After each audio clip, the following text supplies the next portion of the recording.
America అధ్యక్షుడు Donald Trump ఈ మధ్యకాలంలో విధిస్తున్నటువంటి ప్రతీకార సుంకాలతో ప్రపంచవ్యాప్తంగా ఆర్థిక వ్యవస్థకి సంబంధించి తీవ్రమైన ముప్పు ఏర్పడుతుందని చెప్పేసి ప్రపంచ దేశాలన్నీ కూడా గగ్గోలు పెడుతున్నాయండి. అయినా పెడచెవున పెడుతున్నటువంటి ట్రంప్ ఈ ప్రతీకార సుంకాలను విధిస్తూనే పోతున్నాడు.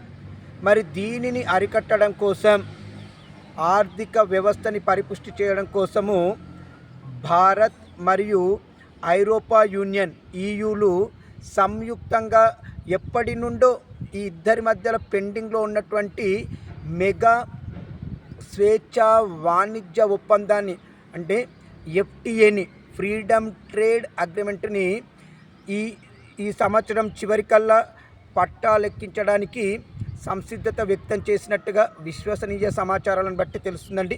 మరి ఏది ఏమైనా ఈ మెగా ఎఫ్టీఏతో భారత్ మరియు ఈయూలు ఆర్థికంగా చాలా అభివృద్ధి చెందుతాయని నా ఒపీనియన్. మరి మీ అభిప్రాయాన్ని నాకు కామెంట్ రూపంలో తెలియచేయండి. ఇప్పుడు దినేష్ గంగసాని.